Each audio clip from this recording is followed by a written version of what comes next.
اعوذ باللہ من الشیطان الرجیم بسم اللہ الرحمن الرحیم وَإِذْ قُلْنَا لِلْمَلَائِكَةِ اسْجُدُوا لِآدَمَ فَسَجَدُوا إِلَّا إِبْلِيسَ أَبَى وَاسْتَكْبَرَ وَكَانَ مِنَ الْكَافِرِينَ۔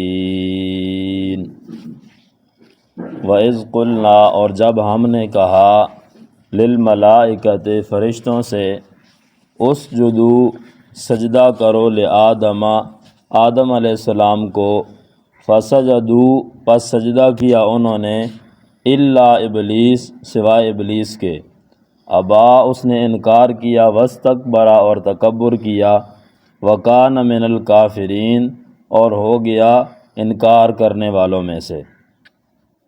وَإِذْ قُلْنَا یہ ہے فضیلت آدم علیہ السلام کی فضیلت، اس کا پچھلے مضمون کے ساتھ ربط حضرت قاضی شمس الدین صاحب یہ فرماتے ہیں کہ پہلے یہ ذکر کیا فرشتوں کی عبادت نہ کرو کیونکہ وہ غیب نہیں جانتے، اب فرمایا کہ جنوں کی بھی عبادت نہ کرو کیونکہ وہ تمہارے آبائی دشمن ہیں۔ اور اس کا قصہ یہ ہے ان کی دشمنی کا کہ انہوں نے، ابلیس نے آدم علیہ السلام کو سجدہ نہیں کیا تھا۔ وَإِذْ قُلْنَا لِلْمَلَائِكَةِ جب ہم نے فرشتوں سے کہا سجدہ کرو آدم علیہ السلام کو۔ یہاں ایک بات ہے کہ اللہ کے سوا کسی کو سجدہ کرنا جائز ہے یا نہیں۔ بریلوی کہتے ہیں کہ سب سے پہلا توحیدی ابلیس تھا کہ اللہ کے سوا کسی کو سجدہ کرنا جائز نہیں، یہ مسئلہ سب سے پہلے ابلیس نے کیا کہ اس نے اللہ کے نبی کو بھی سجدہ نہیں کیا، اور وہ کہتے ہیں کہ اولیاء اللہ کو سجدہ تعظیمی کرنا جائز ہے۔ جواب یہ ہے کہ ان کے اعلیٰ حضرت مولانا احمد رضا خان بریلوی نے ایک کتاب لکھی ہے، الزبدۃ الزکیہ فی حرمت سجدۃ التحیہ، کہ سجدہ تحیہ سجدہ تعظیمی بھی حرام ہے۔ اس میں انہوں نے قرآن مجید کی آیات اور احادیث لکھ کر ثابت کیا کہ سجدہ تعظیمی غیر اللہ کے لیے حرام ہے۔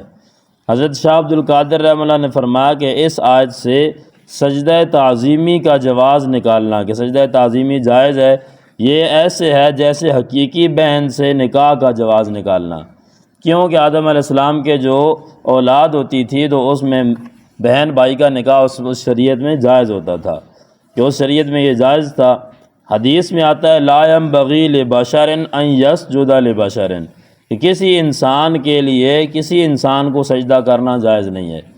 اب اس آیت میں یا سجدہ تعظیمی مراد ہے جو اس وقت جائز تھا، یا لآدم میں لام الہ کے معنی میں ہے، اسجدوا لآدم اسجدوا الی آدم، آدم کی طرف سجدہ کرو، سجدہ کرو اللہ کو لیکن آدم کی طرف، جیسے ہم کعبہ کی طرف منہ کرتے ہیں سجدہ اللہ کو ہوتا ہے۔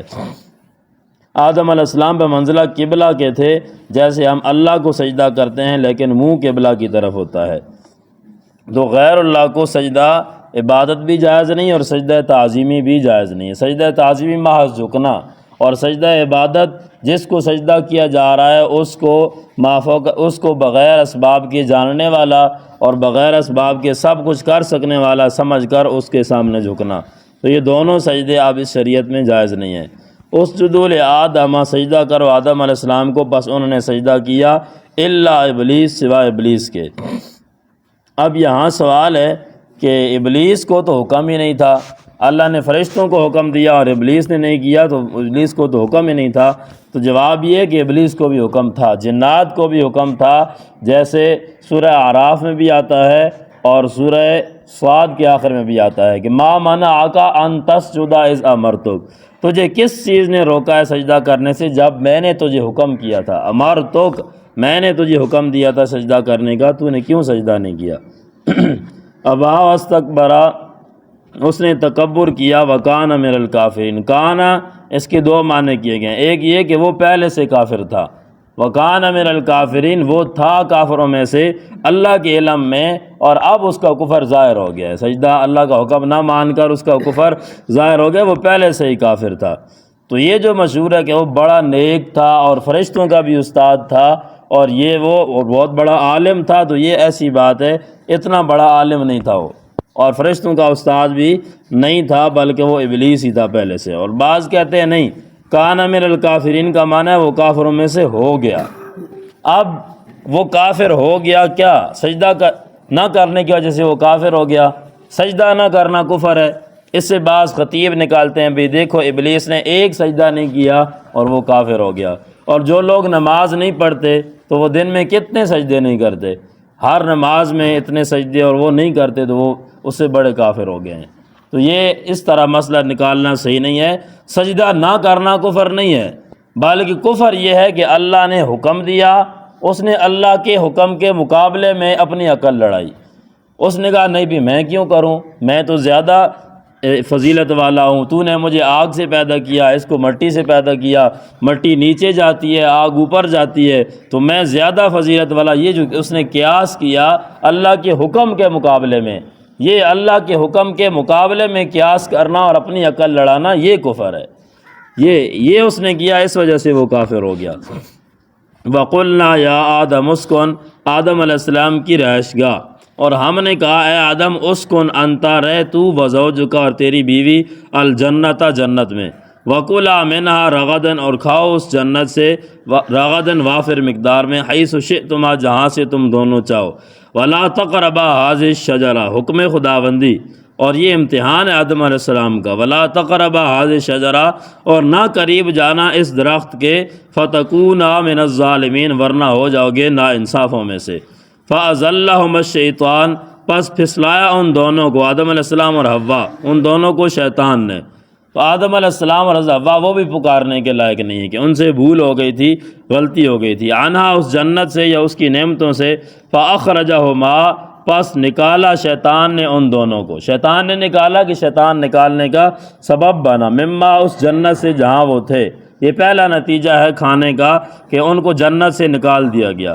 وَقُلْنَا اور دوسرا نتیجہ ہم نے کہا اہبطوا اتر جاؤ اس جنت سے، بعضکم لبعض عدو تمہارے بعض کے دشمن ہوں گے، شیطان انسانوں کے دشمن ہوں گے کیونکہ دونوں جنت سے نکل گئے، یا یہ ہے کہ انسان انسانوں کے دشمن ہوں گے۔ وَلَكُمْ فِي الْأَرْضِ مُسْتَقَرٌّ اور تمہارے لیے یہ تیسرا نتیجہ، تمہارے لیے زمین میں ایک ٹھکانہ ہے ایک وقت تک، وَمَتَاعٌ إِلَىٰ حِينٍ اور سامان ہے ایک وقت تک، تم نے اب زمین میں رہنا ہے۔ اب یہاں ایک بات ہے کہ اللہ نے جب آدم علیہ السلام کو پیدا کرنا چاہا تو پہلے فرمایا تھا فرشتوں کے سامنے انی جاعل فی الارض، کہ میں زمین میں ایک خلیفہ پیدا کرنے والا ہوں، تو زمین میں آنا ان کا مقدر تھا اور مقصد تھا۔ تو یہ زمین میں آنا آدم علیہ السلام کا یہ بطور سزا نہیں تھا، بلکہ یہ بطور فضیلت اور بطور خلافت کے تھا۔ خلافت کے لیے اللہ نے ان کو زمین میں اتارا۔ اب یہ کہ اتنا عرصہ روتے رہے پھر وہاں ملاقات ہوئی تو یہ قرآن کے خلاف ہے، اتنا رونے کی بات نہیں ہے۔ فوراً توبہ کی، اللہ نے فوراً توبہ قبول کی، اور خلافت کے لیے اللہ نے ان کو زمین میں بھیج دیا۔ باقی جب اللہ نے پیدا ہی کیا تھا زمین میں بھیجنے کے لیے تو جنت میں کیوں رکھا؟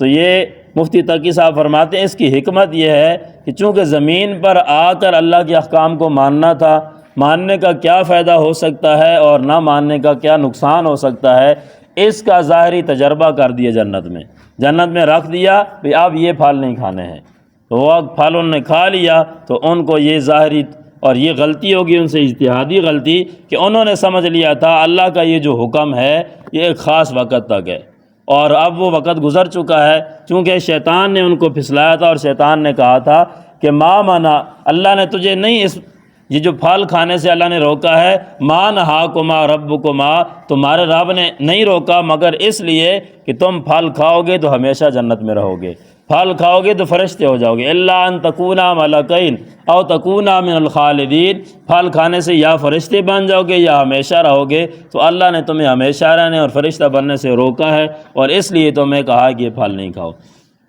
تو انہوں نے کھا لیا پھل کہ اللہ کا حکم اب ختم ہو چکا ہے، ہماری اس وقت استعداد کم تھی، ہماری طبیعت اس کو قبول نہیں کرتی تھی، اب عرصہ ہو چکا ہے، اب ہم صحیح ہو چکے ہیں لہٰذا ہم کھا لیتے ہیں۔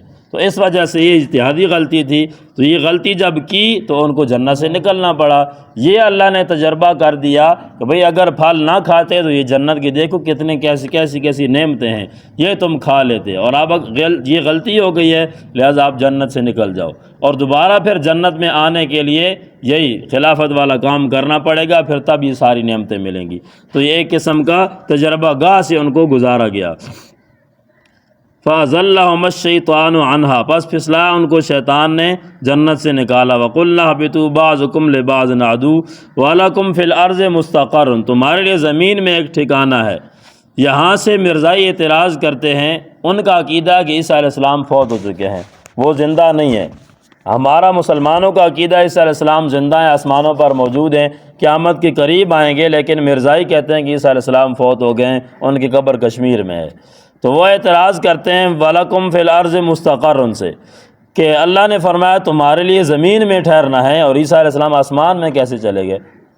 ٹھہرنا تو زمین میں ہے، تو وہ آسمان میں کیسے چلے گئے؟ جواب یہ ہے، اللہ نے فرمایا قرآن میں یا ایھا الناس انا خلقناکم من ذکر و انثی، اے لوگو ہم نے تمہیں مذکر مؤنث دونوں سے پیدا کیا ہے۔ حالانکہ عیسیٰ علیہ السلام تو صرف مؤنث سے پیدا ہوئے، ان کا باپ تو کوئی نہیں ہے۔